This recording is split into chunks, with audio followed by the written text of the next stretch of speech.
João Cantigas Esteves e Rui Moreira de Carvalho são convidados desta noite do Close the Bell. Muito boa noite aos dois, obrigado por estarem aqui. Rui, começando por estes anúncios do Ministro da Economia, esta nova linha de crédito para as PME, o Executivo está a fazer o suficiente para ajudar as pequenas e médias empresas portuguesas?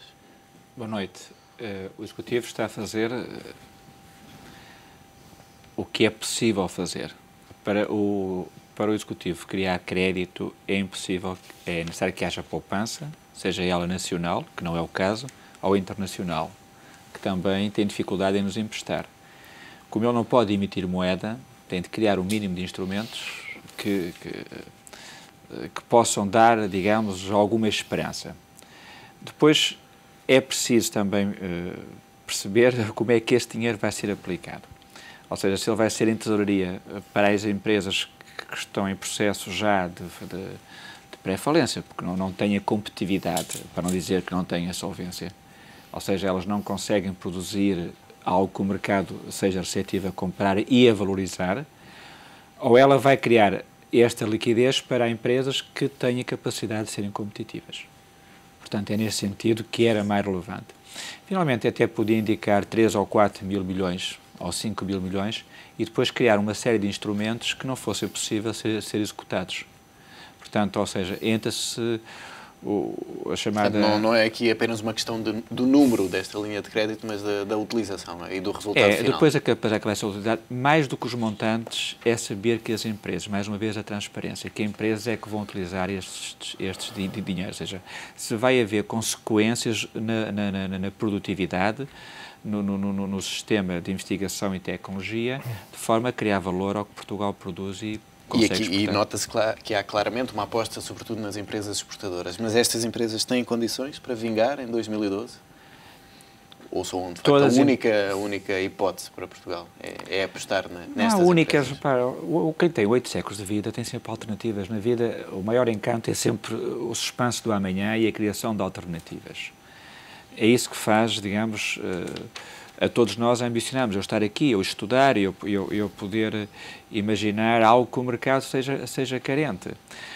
Isso só se consegue ver já ajusante do processo, ou seja, só consegue-se ver depois de estar executado e se de facto houve ou não houve sucesso. É algo que vai demorar 1 ou 2 anos, não se viabiliza. Mas vale recordar que há muitas empresas, e o Ruben tinha falado que esteve ontem com uma, que estão com taxas de crescimento significativas a 2 dígitos e para o mercado externo. Portanto, nem tudo está uma desgraça. Há oportunidades e então é nessas também que nós devemos, pelo menos, não lhes criar dificuldades. João Cantigas Esteves, se o Governo, tal como o Rui disse, não é fácil nesta altura criar liquidez e criar estas linhas para as empresas, o Governo poderia atuar de outra forma, porque, sobretudo, se olharmos para o Orçamento de Estado, vemos que há aqui este esforço para criar liquidez depois de se ter lançado um Orçamento de Estado que penaliza estas empresas em termos fiscais. Certo, aí importa relembrar que há prioridades e que, do meu ponto de vista, essas prioridades não podem ser abaladas. Isto é, a grande questão de médio prazo é os chamados custos de contexto, esses sim, de forma estruturante, criarem um bom ambiente às empresas que permitam, de uma forma definitiva, melhorar a sua competitividade e a sua produtividade. Pensemos, por exemplo, em toda a temática da carga fiscal, que neste momento é extremamente violenta e claro que é muito difícil com esse peso. Portanto, há aqui um trajeto que está em curso e que vai permitir, mais no médio prazo, os tais custos de contexto, esperemos, melhores para o investimento e para o funcionamento das empresas em geral. De maneira que aquilo que se trata agora é um pouco de, uma vez que temos aqui este lote de fundos, tentar maximizá-los do ponto de vista do apoio à economia. E daí eu gostava de associar este plano, este projeto, com 2 ou 3 ideias que me parecem interessantes nessa lógica de maximizar. Um é, naturalmente, o objetivo da exportação, já todos sabemos que deve estar presente, nomeadamente na alocação destas verbas, essa lógica da exportação. Segundo vetor, a lógica, se quisermos, mais genérica da inovação, que também temos presentes que essas são áreas de futuro e que através disso, como já falamos ainda há pouco aqui, empresas claramente que se impõem muito para essa área da inovação. Terceiro fator que eu gostaria de juntar a este é também o grande tema que se fala muito, mas nem sempre somos bem-sucedidos na implementação, que é o tema do empreendedorismo. Isto é, percebermos que, em particular, num ambiente de elevadas taxas de emprego, começamos a perceber que essa, provavelmente, tem que ser uma alternativa mais disponível, em que os cidadãos, nomeadamente, que se encontram em dificuldades, nomeadamente em desemprego, podem criar o seu próprio emprego, nomeadamente há mecanismos de fundos de emprego que apoiam essa energia, essa via, e, portanto, através de pequenos veículos, de pequenos Mas apoios... aí o Governo já tem dado passos para facilitar o empreendedorismo, ou quem pensa em lançar uma empresa depara-se com uma série de obstáculos. Tem que ser mais afirmativo, tem que dar mais e provavelmente até, se calhar, ainda irmos mais longe na área As business, por exemplo. Exatamente, através dos mecanismos de criação de empreendedorismo, por exemplo, este veículo que nem sempre é utilizado, e eu refiro isto porque conheço, felizmente, algumas situações, em que começar por vezes o desemprego pode ser pago, digamos, à cabeça, com o intuito do trabalhador criar o seu próprio emprego. Portanto, isto pode eventualmente ser dinamizado. E, por outro lado, também, prende-se com o empreendedorismo, prende-se com este plano, prende-se com, nomeadamente, o setor da exportação, sinais que foram falados em tempo e agora, enfim, não tenho ouvido grandes novidades sobre isso, que é o próprio futuro daquilo que designamos tipicamente as capitais de risco do Estado. Isto é, houve aqui há uns bons meses atrás uma ideia que era eventualmente o Governo, o Estado, repensar tudo aquilo que está ainda no perímetro do Estado, nomeadamente numa lógica de capital de risco, e são imensas que estão dentro desse perímetro, e que, através de provavelmente pô-las no mercado, digamos assim, obviamente através de um plano de aliviar o estado dessas empresas todas e dinamizar algumas dinâmicas de empresas e até de grupos e até de sociedade de risco, de capital de risco, portanto, pode também ser uma via aqui, isto é, eventualmente, tudo isto se juntar, que é, por um lado, os fundos que existem, a distribuição pensando na exportação, na inovação, a dinâmica do empreendedorismo, quem diz empreendedorismo, das pequenas empresas que aproveitem, e, eventualmente, pode haver aqui também um empurrão acrescido desta dinâmica de alteração daquilo que tem sido as capitais de risco do Estado, que são imensas e que, do meu ponto de vista, não faz sentido nenhum que o Estado esteja tão forte como está neste momento nesse negócio, nessa atividade da capital de risco e que, lá está... É mais uma área em que tem que passar para outras esferas. Eu julgo que sim, e pode ser a tal injeção de energia empresarial, de energia empreendedora, a partir do momento em que, e se for essa a visão do Governo, eu recordo que em tempos li qualquer coisa sobre isto, se for a ideia de não passar o que está atualmente na capital de risco de uma assentada para uma empresa, para um grupo privado, mas eventualmente fazer uma disseminação muito mais alargada, pode ser exatamente um germen de algum empreendedorismo e de lá estar lançar a energia empreendedora, porque sem isso é muito difícil, a médio prazo, temos uma solução criadora de emprego e, obviamente, com crescimento económico. Rui, regressando aqui um pouco ao tema da carga fiscal, vale a pena trazer novamente para cima da mesa a questão da TSU, uma redução da TSU, para tentar ajudar também as empresas portuguesas? Vamos, a TSU já foi muito batida no final do ano passado e em meados da campanha eleitoral. E se ela compara com Espanha, nós temos de facto uma vantagem comparativa significativa na ordem dos 10 pontos. Ou seja, uma empresa está em Badajoz, paga 10% mais do que paga a mesma empresa que esteja, em lado de cá, ao lado de Badajoz, como é que chama? Elvas, paga 10% mais do que paga em Badajoz. É apenas uma deslocação de 10 km. E isso, o que tem que haver é uma tendência para uma harmonização fiscal.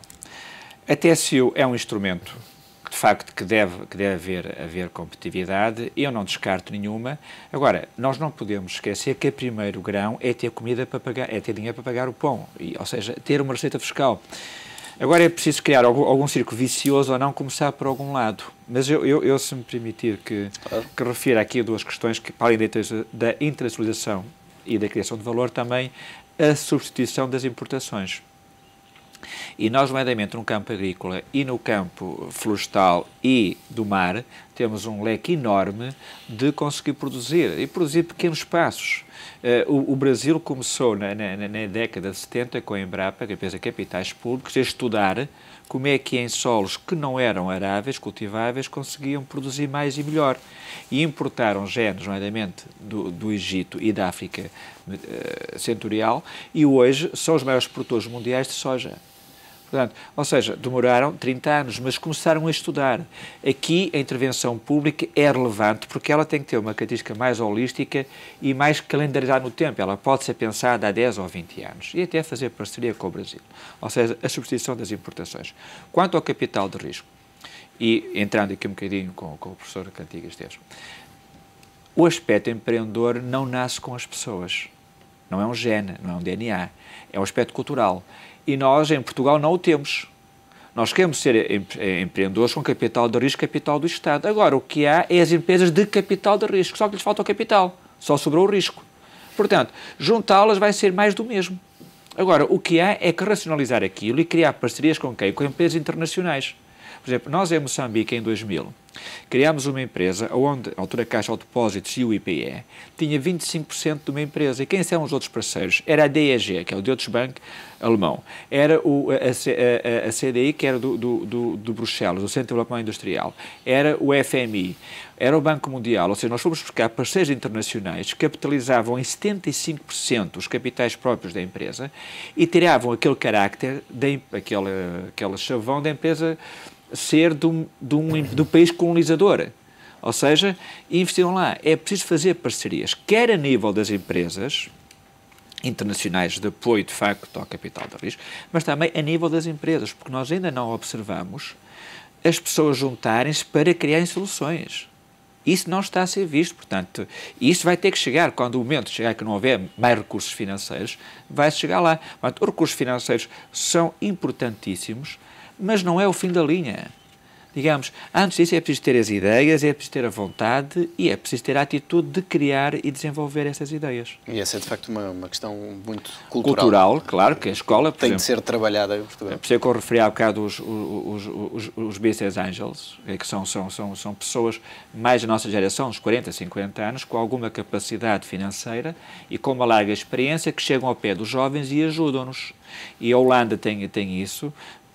Tem esse instrumento muito bem trabalhado, onde o dinheiro do Business Angel, que investe numa empresa, não é tributado. Nós aqui é tributado. Portanto, ou seja, procuramos muita receita imediata, que é qualquer movimentação onde há dinheiro, vamos logo criar um imposto.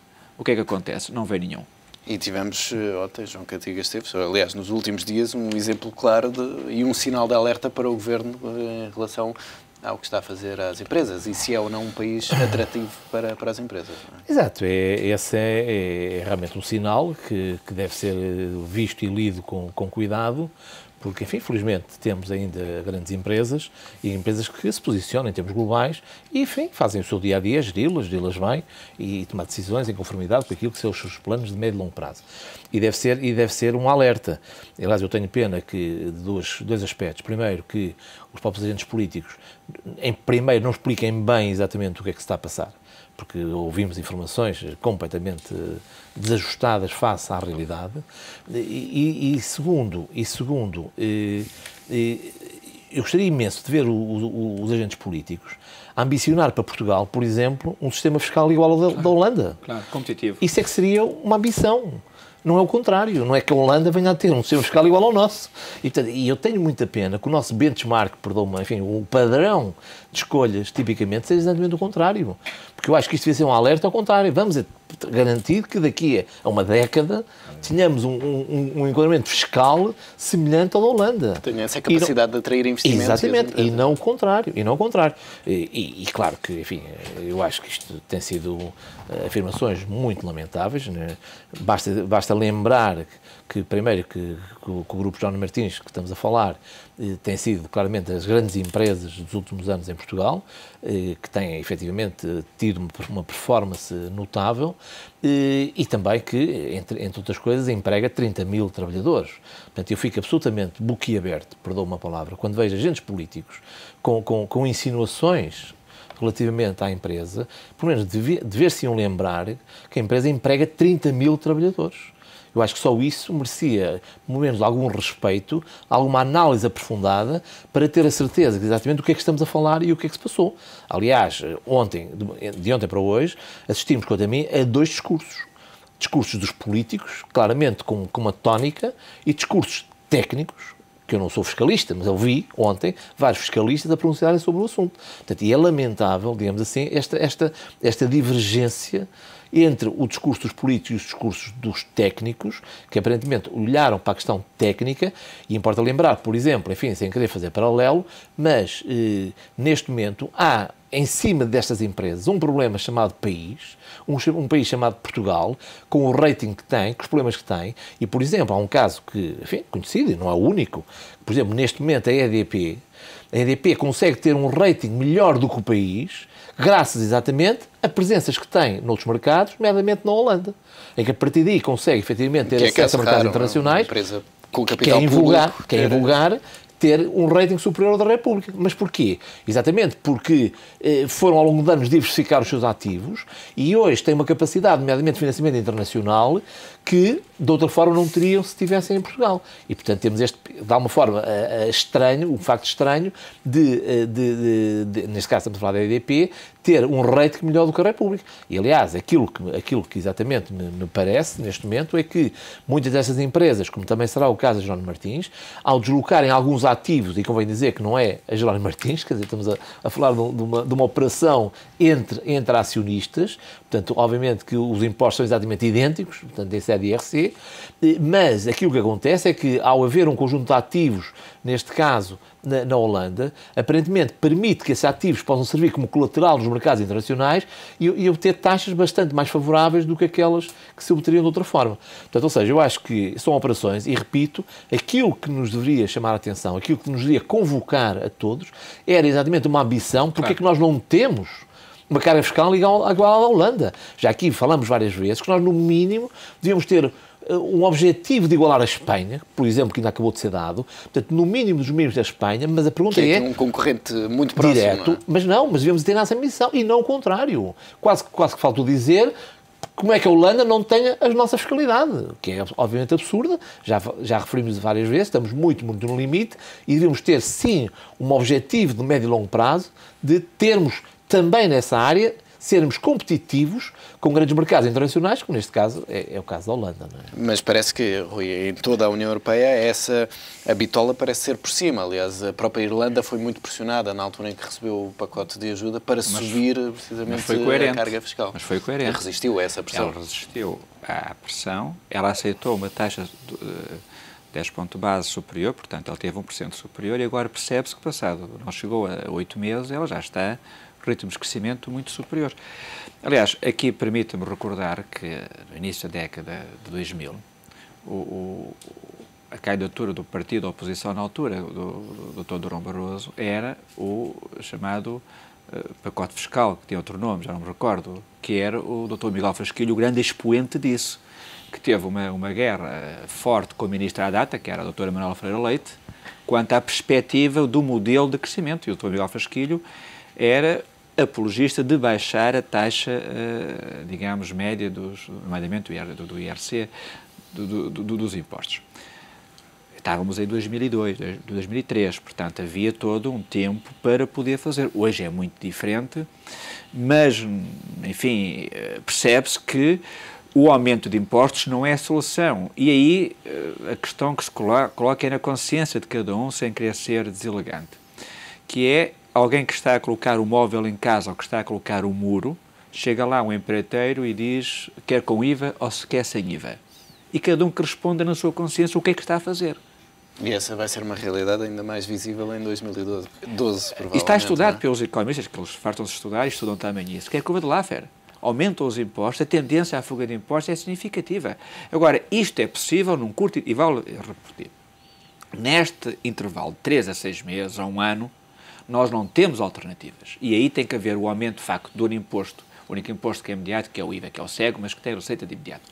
Só que tem imediatamente de pensar-se aonde fazer, como bem diz o professor Cantigas Tejas, está chamada reformas, que é diminuir os custos de contextos fixos e não fixos, porque há custos que não são fixos, mas são quase corrupção ou burocracia, ou o que a gente queira chamar, e que é esses que vão libertar a asa para a chamada competitividade. Quer dizer, ambos têm que correr ao mesmo tempo. Mas temos que visualizar a médio prazo, baixar os impostos, e muito bem diz o professor, e ter coragem de assumir o que é que acontece. porque nós temos que tentar fazer o benchmarking, no fundo é dizer copiar pelos melhores e não apiar o mais fácil, que é demagogia, grito e aumentar impostos, que é aquilo que parece ser mais razoável. E aqui uma palavra, enfim, de mágoa para com a atitude política que deviam de explicar à sociedade, olha, fez assim, mas a empresa, se não for competitiva, daqui a 3 ou 4 anos vai perder valor e, quando você não vai ter 30 mil empregados, vai ter 20 mil cá. Porque se perder valor, nós não compramos ações. Porque se as ações das empresas caem, é sinal que alguém as está a vender e outros não estão a comprar. Deixe-me passar para outros temas. João Cantigas Esteves há pouco estava a falar da questão do financiamento da República. Hoje Portugal voltou aos mercados para uma emissão a 3 meses, conseguiu uma redução do juro, mas podemos de facto dizer que há aqui uma menor percepção do risco em relação à economia portuguesa? É claramente uma boa notícia e eu até associava essa notícia com o que aconteceu antes do Natal, com a emissão de Espanha, onde realmente também se conseguiram taxas relativamente interessantes. Portanto, é uma boa notícia, mas enfim, para além de ser uma boa notícia, estamos longe de poder extrapolar e tirar já grandes conclusões, que não é o caso. Agora, ainda é uma taxa superior a 4% para 3 meses. Não é? Exatamente. Pronto. Infelizmente já consideramos razoável face àquilo que temos vivido nos últimos tempos. Mas é uma boa notícia porque, enfim, infelizmente vamos ter um ano em que as necessidades de financiamento são pesadíssimas ainda. Obviamente, enfim, já, mesmo com o apoio da Troika, vamos ter que ir ao mercado várias vezes e, desse ponto de vista, enfim, dá-me a impressão que tem havido aqui algum aliviar da tensão forte que havia nas dívidas soberanas, devemos aproveitá-la e se calhar nós, antes do Natal, também se calhar não fomos ao mercado, talvez pudéssemos ter ido quando foi a Espanha. É uma boa notícia, mas enfim, pronto, vamos continuar a trabalhar e a dar sinais, e eu julgo que estamos neste momento sim a começar um ano que vai ser muito, muito decisivo, vai ser muito importante, tão cedo quanto possível, termos sinais, termos dados, temos elementos, temos números que comecem a dar algum sinal claro de que estamos a cumprir aquilo que nos prometemos, embora, enfim, ainda agora foi muito repetido o facto de 2011 voltou a ser, digamos, desastroso e tivemos que nos socorrer das medidas extraordinárias. Portanto, enfim, arrancamos o ano já com um bocadinho longe da pole position, não é verdade, porque o esforço vai ser grande, mas enfim, vamos ver, e eu, do meu ponto de vista, continuo a ser determinante sinais claros de boa execução do orçamento. E esses sinais podem ser apagados por tudo o que a Grécia fizer, o que acontecer à Grécia? Tivemos hoje mais um alerta de que a economia pode entrar em colapso já em março. Sim, eu julgo que apesar de tudo, houve aqui, como era o objetivo, Portugal se distanciou, penso que até bastante, da Grécia. Isto é, neste momento, a Grécia é efetivamente um caso muito diferente de todo o resto da própria zona euro e, naturalmente, até de Portugal, houve uma demarcação. Não quer isto dizer que, naturalmente, não haja aqui. Agora, eu preocupo-me muito ver toda esta discussão do euro, sai do euro, não sai do euro. Eu perdoo-me a comparação, que não tem nada a ver, mas isto vai-me lembrar muito toda aquela loucura que se viveu em termos informáticos no ano 2000, em que de repente se falou daquilo à abundância. Houve negócios e negociatas em torno do bug do ano 2000. Tudo aquilo foi empolado de uma forma brutal e depois, enfim, ficou-nos a sensação... A vida seguiu. Ficou-nos a sensação... Não, e mais do que isso, ficou a sensação que foi toda uma grande encenação, que obviamente permitiu muita gente ganhar dinheiro, mas, enfim, provavelmente aquilo era completamente dispensável. Eu recordo, lembro-me ainda do primeiro-ministro de então de Portugal ir assistir ao problema ao fim do ano, lá para o centro de controle, onde se estava a gerir a passagem ao ano 2000 por causa do tal problema eletrónico. Bom, isto não tem nada a ver, mas eu também começo um pouco a questão do euro, sai, não sai, a tal dramatização mediática. Exatamente, não é? aqui há algo que parece, março, na Grécia também, que parece exagerado e dá-me a impressão que isto começa a ser também um bocadinho quase a rondar a chantagem para ver se eventualmente se influencia as grandes decisões. E aparentemente as coisas estão a seguir o seu caminho, apesar de tudo, desde a última grande do Conselho Europeu, é evidentemente que não houve grandes decisões, mas a verdade é que tem havido, apesar de tudo, alguma tranquilidade. Agora foi anunciada já a próxima cimeira. Enfim, parece começar a haver alguns sinais, vamos dizer, de uma acalmia crescente e, portanto, neste momento, receio que a Grécia esteja bastante isolada, sendo que Claro que se algo acontecer dessa dimensão, primeiro, é absolutamente desastroso, dramático para os gregos, é natural que haja algumas ondas de choque, mas aquele grande objetivo de nos distanciarmos da Grécia, eu penso que foi conseguido. E aquilo que estas últimas declarações, Rui, que estamos a ouvir dos responsáveis gregos, dizendo que a economia pode entrar em colapso já em março, que vão ter de sair do euro, é também um discurso interno para tentar convencer a população a mais uma ronda de austeridade? É uma realidade. Ou seja, não há falências serenas, não há. Nem sequer na empresa do bairro com 2 pessoas, nenhuma falência é serena. Porque tem sempre stakeholders, tem os fornecedores, tem os clientes, tem os familiares, que estão sempre envolvidos no processo. Mas vale recordar um artigo que foi publicado precisamente hoje no Público, permita-me que posso referir, que é do Joschka Fischer, que foi ministro do governo alemão, do Schröder, nomeadamente, entre 98 e 2005. E o título é Como os mercados integraram a Europa. Foram os mercados, não os líderes europeus, quem abriu a porta à união fiscal e política na Europa.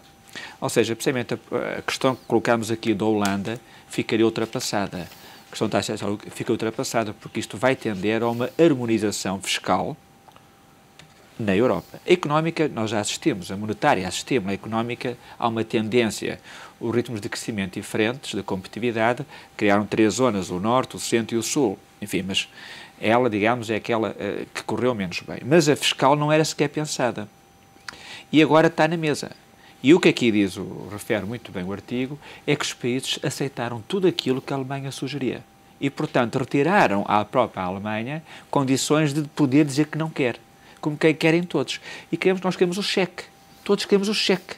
E, portanto, vamos aceitar. A política de forma é aquela que vai ser, afinal, que é um homem e um voto.